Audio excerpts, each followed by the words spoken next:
darling. Hi. My name is Azuka Ogujuba from Mediaroomhub TV, and it's really nice to have you on set.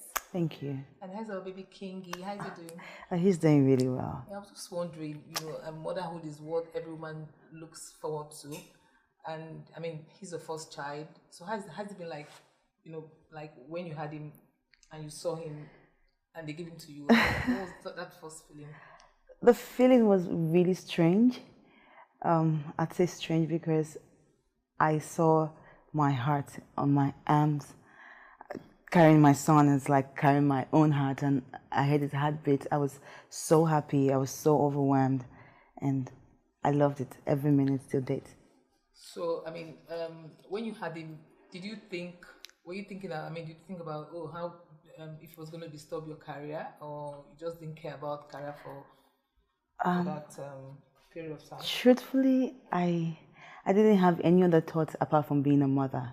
I just dedicated my life in going through my pregnancy, coming to terms with it, and giving birth. I knew that I was not going to go to work immediately. I knew because of the love I have for my son. I knew that it was so impossible to leave him at home, and I always told myself that if I ever give birth, I would want to breastfeed my child for a year. So I knew I was never going anywhere for 1 year. I did that for a whole year and a week. Oh, yeah, thank you. But what do you miss most about being single? What do I miss most about being single? Well, you really don't miss anything. Life is in stages.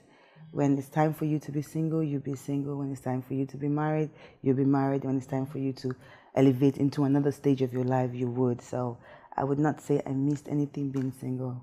My single days were my single days. I did what I did in my single days because that was what was expected. Yeah. So, but now I don't miss it. Okay, what has been your greatest challenge as a mother? Everybody has a story to tell when it relates to motherhood. What has been your story? I have never had any challenges with motherhood. I have a competent nanny. If I'm not there, I know that she's able to take care of my child. If I didn't have a nanny, the welfare of my child in my absence would have been one of my greatest worries. But I do have the best workers. I work with the best people. And anytime I'm away, which is hardly ever, and I know my son is safe. Now, I also noticed that lately you launched your foundation, and can you just tell us a bit about what it's all about? I've seen pictures of you at schools, giving out school materials to students, so what's it all about, really? Well, my foundation wasn't launched recently. My foundation is almost 10 years old. Oh. Yes. What you've been seeing is an initiative that my foundation took upon itself, which is the Back to School project, the Tonto Back to School project. Basically, we are sending children back to school. We're focusing on the girl child, but that's notwithstanding, we will help the boy child too. We're sending as many children as we can back to school, because I do believe that there's a saying that goes that children are the future leaders of tomorrow, and I believe in change. So if change has to come, we have to start with the younger ones who are going to be the change that we need to see in the future, or who are going to be our leaders in the future. So that's how the initiative was brought about. But the Tonto Foundation has been around for 10 years. So why did you pick Baptist school? No, I didn't pick Baptist school. I'm going to random schools that need me. Okay, you've not acted in any movie for a very long time. Did marriage or motherhood slow you down, or have you decided to stop acting?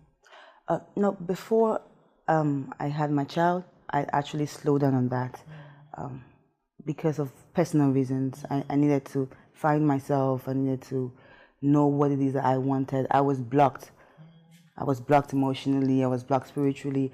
I had this veil covering me that I needed to identify with something greater, which was God. So I left movies to find God. And ever since, I haven't gone back because I gave birth to my son. Okay. But I left movies before I gave birth.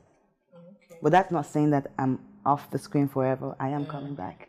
Yeah, we can't wait to see. I'm sure your fans can't wait to see you. I can't even wait to be back on set. I'm sure they can't wait to see you on set. I can't. Lately, we, of course, you're one of the big faces in the Nollywood industry in Nigeria, and of course, your fans, follow everything you do, and lately, there's this noise about issues that you're having in your home and everything. So, what do you have to say to that? There was, so many stories here and there, and so what do you have to say to that?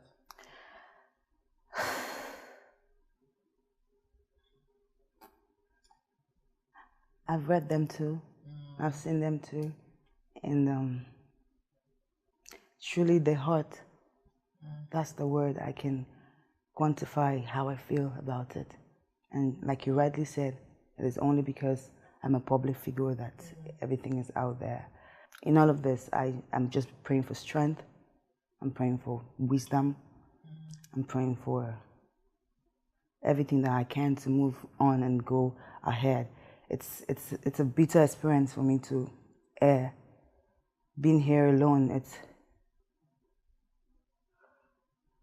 not easy. What is But I am here because I'm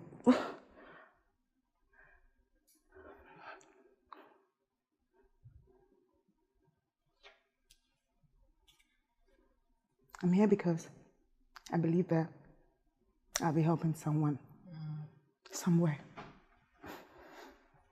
What will you say that your experiences in marriage? Do you have like regrets? Because it's the first time you're the first marriage. Will you say that? Do you have any regrets going to the marriage or something? Because you like your smile. Well, the way I live my life, the way I am, I try not to regret anything. And I see every stage that I am in as an elevation. I feel like I'd go through that fire and I'd come out stronger than I was before. So no, I don't regret my marriage. As a public figure, a lot of people will like you, but some won't like you, and of course, I'm sure sometimes you must have had some embarrassing moments where people say things to you, like, and be wondering, where is this coming from? What has been your most embarrassing moment as a celebrity? Living a lot. Yeah, they have been a lot. I cannot pinpoint an event or explain, but I know that there have been a lot. Just sitting down and reading something really ill about yourself, it's even embarrassing. Yeah. So, like, what story would you like to delete about yourself from the internet if you had your way? If I had my way, I'd like to delete everything. I'd like to delete my whole existence because of my child. Because I know that the internet never dies. It's gonna grow up. It's gonna read them. And it's gonna hurt him.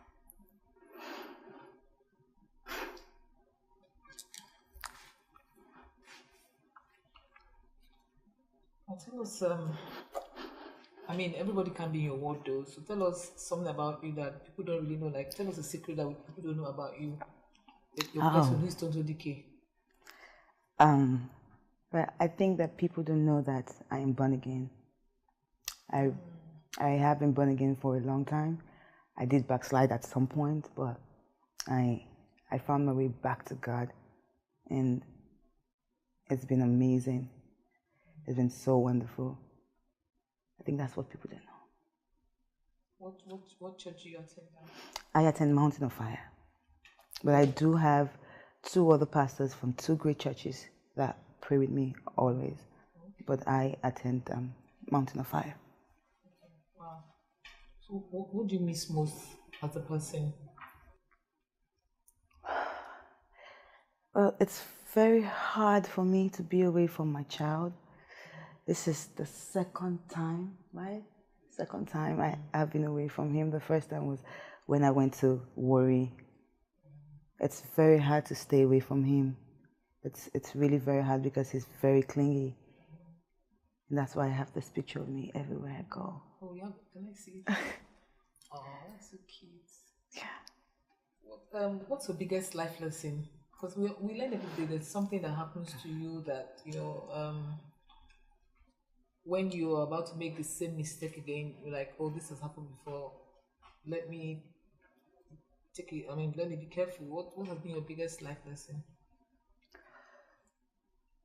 My biggest life lesson has to do with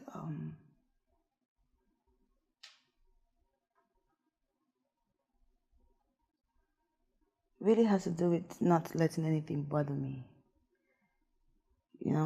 Going through whatever it is you're going through and not letting it bother you. That's the biggest life lesson.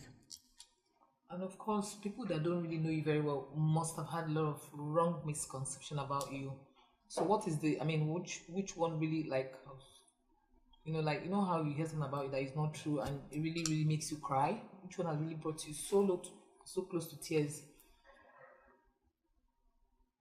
I've heard a lot of things about myself. It's the same thing.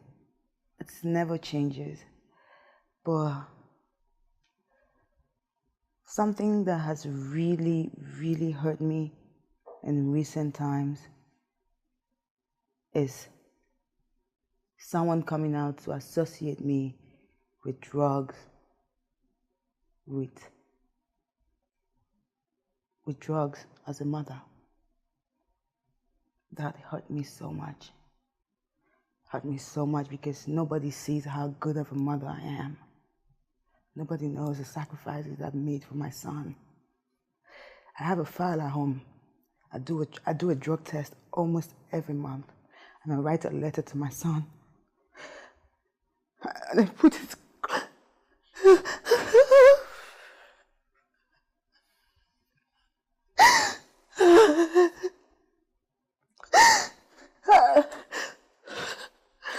I write a letter to my son every month on his birthday. I tell him how much he has changed my life. How much I'm a better person because he is in my life. I tell him how much I stopped so many things for him. That really destroyed me. That really broke me into a million pieces. That is the worst thing I've heard.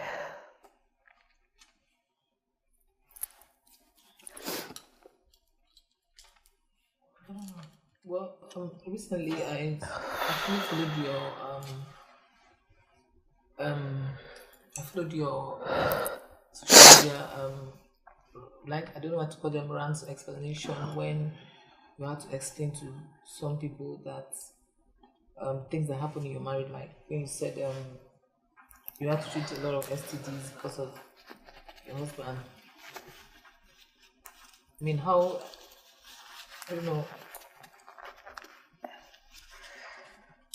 how true was that? And you also said he was also beating you. He said he was cheating on you.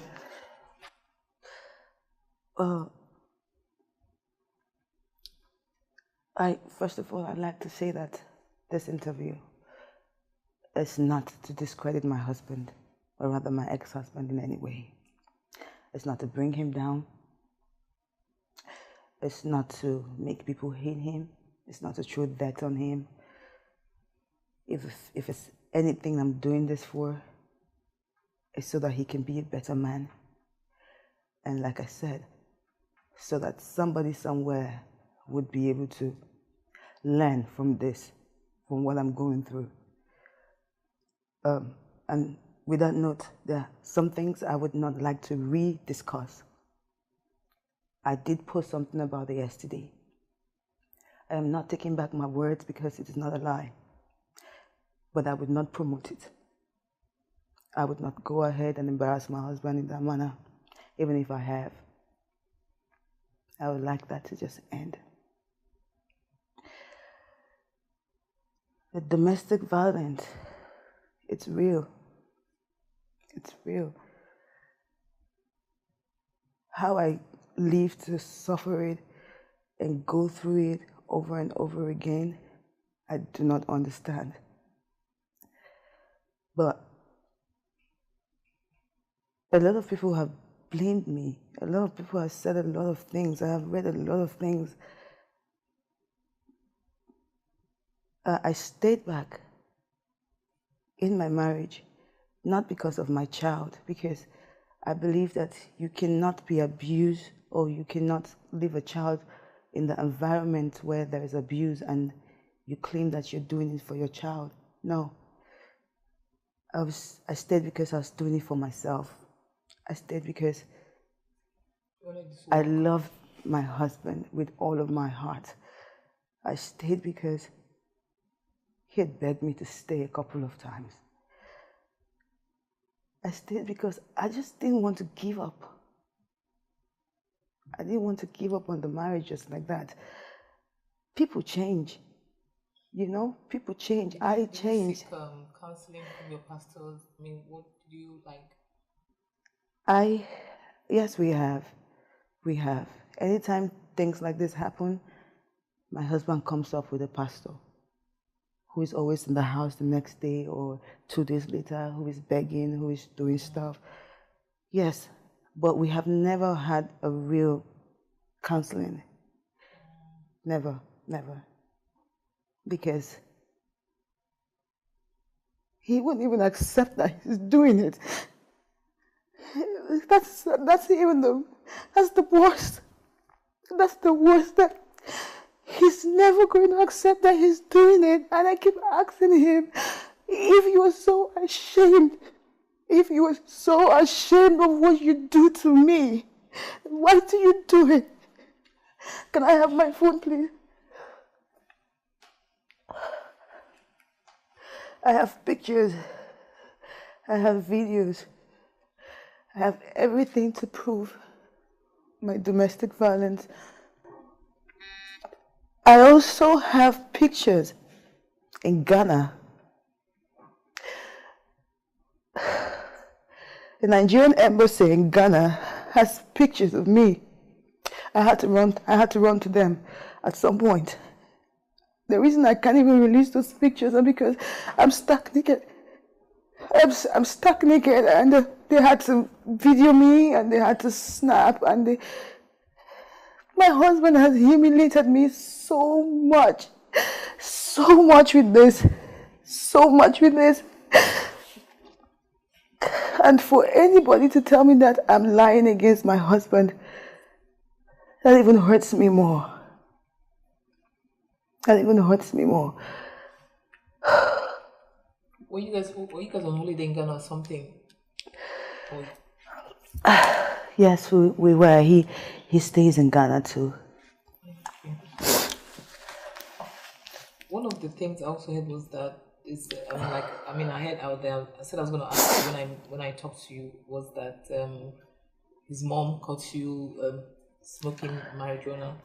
And she kind of confronted you and you pushed her and she fell, and when he came back he was livid with anger and kind of pounced on you. That is a lie. That is a lie. That is a lie from the devil. I am close to my mother-in-law. My mother-in-law has never, ever, ever seen me smoke. There are times when I am really, really sick. And my mother-in-law, Mom, if you're watching, you know this is true. There are times when you have even offered me Panadol. There are times when you have even offered me so many drugs that would have even made my body better. But I didn't take it because I knew I was breastfeeding. Every time my mother-in-law came to me and I was sick, I would tell her, no, Mom, I don't want to take Panadol, as little as Panadol, as little as Alabukun, as little as anything that could make me get my strength back. I would tell her that I don't want to take it because I'm scared, because I don't know what it will do to my child.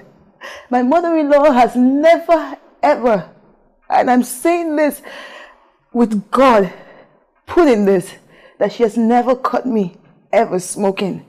I did not push my mother-in-law down. And Mom, if you are watching this, please tell them the truth. I know that Kunle, your son, said this. I know that my husband was the one who put this story out. And you know that this is not true.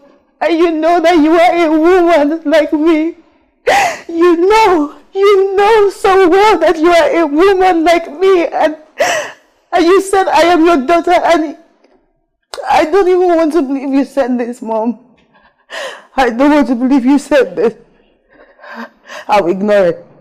Recently, a video came out where a certain lady called Rosalind claimed to be your husband's PA and your husband is his uncle, and that she knows you, that you're a very nice person, and she had nothing to do with your husband.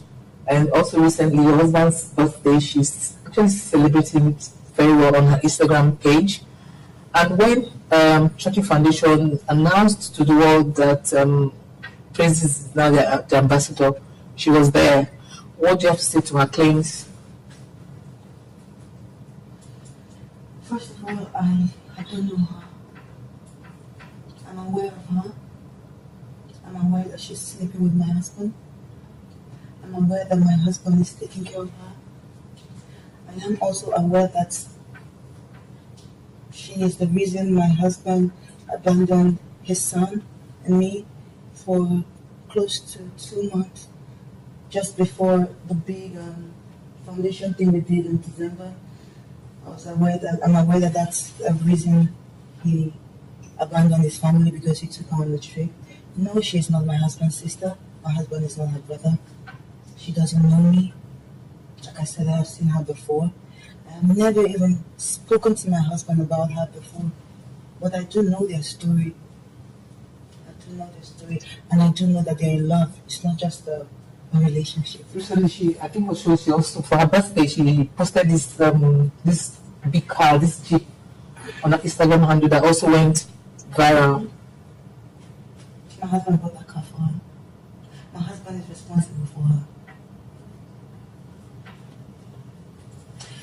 I have pictures of them being on a trip abroad together. That's something my husband has never done for me. That's something my husband has never done for his family.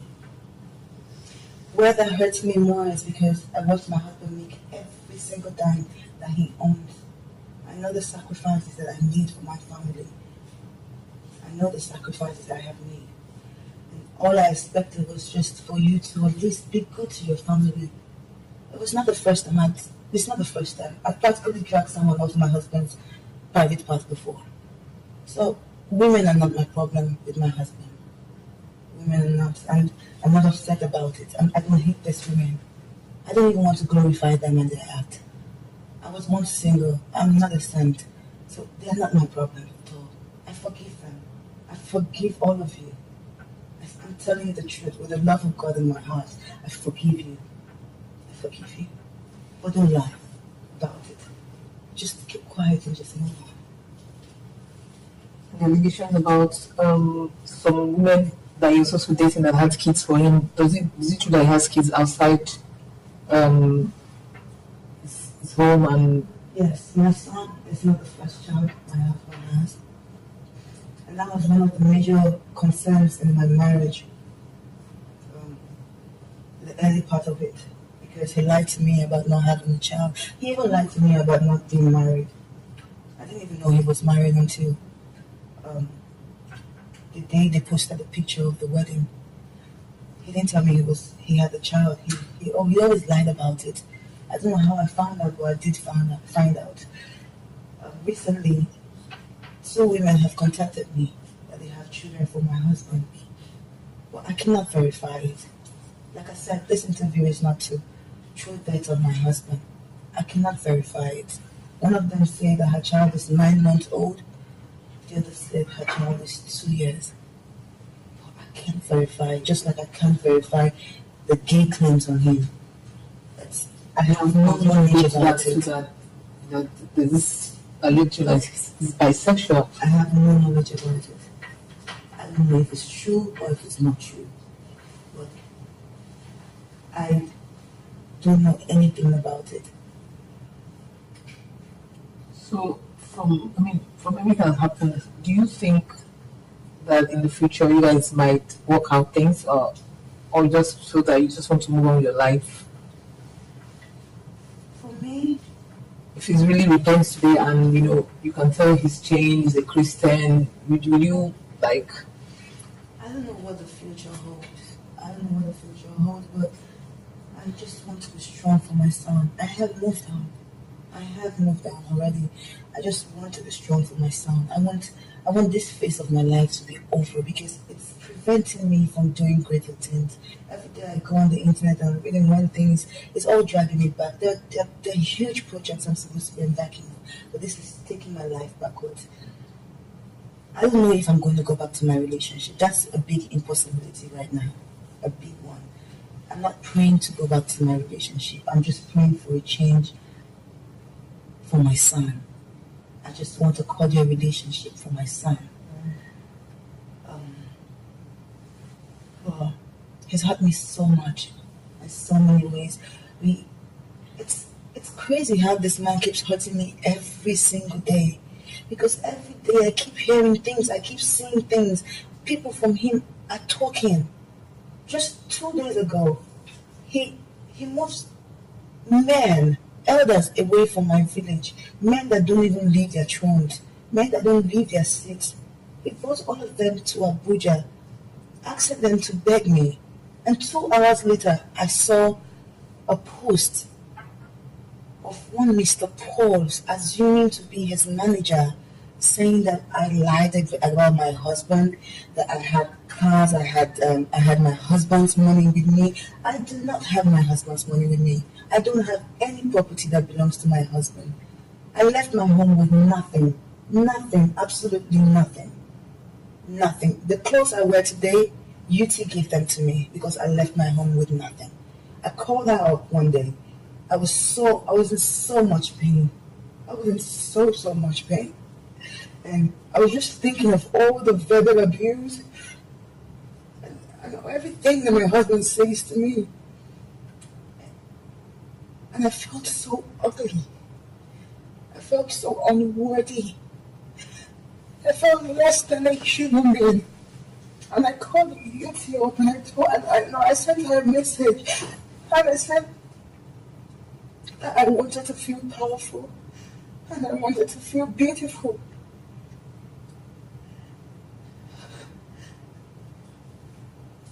That was the lowest point of my life, asking for help because I've never asked for help before. And she read it, and 2 hours later, she replied me. And I was so happy. So I do not want anybody saying I have anything about my husband. I do not have any property that belongs to my husband with me. That is a lie. No, I don't. All my husband's cars are with him. I would admit I did seize one car and I sold it off to give my son a better life.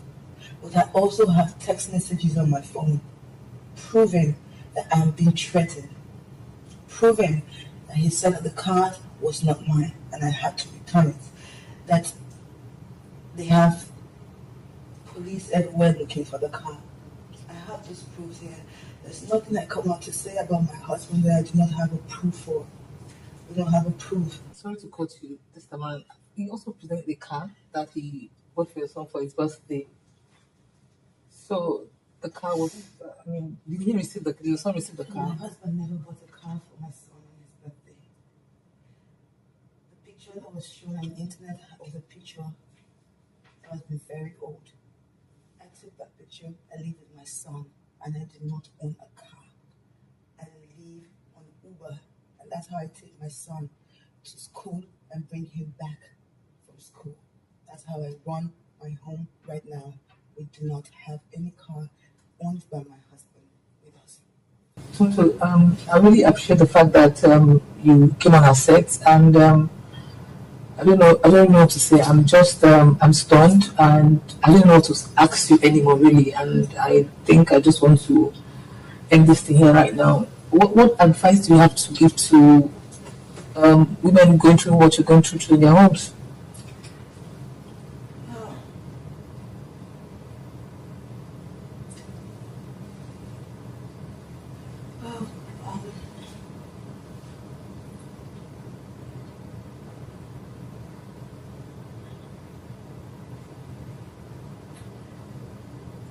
First of all, I'd like to say to every woman out there who has been battered, who has been bruised emotionally, physically, verbally by your spouse and people that you love, I'd like to say to you that you're beautiful and God loves you. The truth about this issue is that most women live in self-denial about this. Most women want to stay and make it work. Most of us want to pray and see changes. But I advise you to seek help.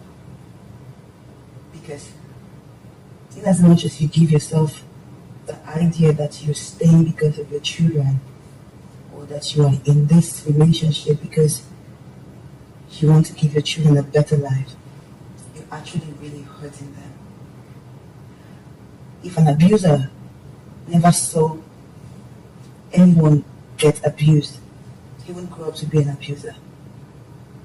I took my child away from that environment because I didn't want him to grow up to be that kind of man. It's time for us to speak up for ourselves. It's time for us to heal properly in a better environment, in a better space. I know that the society also doesn't really help us women. The shame that the backlash that we get from leaving our husband's house, the shame or the bruises on your body that you refuse to show. Society, give us a break.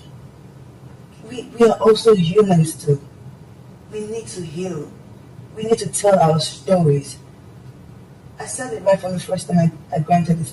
I came into this interview that this is not speaking from a place of anger, or this is not trying to tarnish the image of my husband.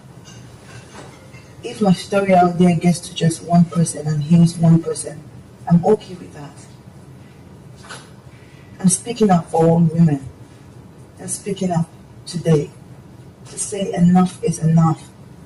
Love does not hurt. Love is not supposed to hurt. Love is love, and God is love. I'm never ever going to say leave your homes. But please seek help. Please. I have a deaf ear. I can hear properly with this ear. I have broken ribs. If I had died today, some other woman will raise my child. Do you want that for your children? I didn't have a mother growing up, and I know the effect it had on me. I want to live for my children. You have to live for your children, because they say that children are the future, our future. We have to be better people, women. We have to be better people for our children. We really have to. And I just want to use this media to say to everybody that this really hurts me so much, and I would like to just let it die. I want to move ahead in my life. I want to go forward. I have a son that I have to live for and take care of. This is not the end of my life. I just want all the bad energy away. And I want to focus. I really want to focus on God and my son. In as much as half of you would never believe my story or wouldn't even believe that I changed, it's not for me to prove to you.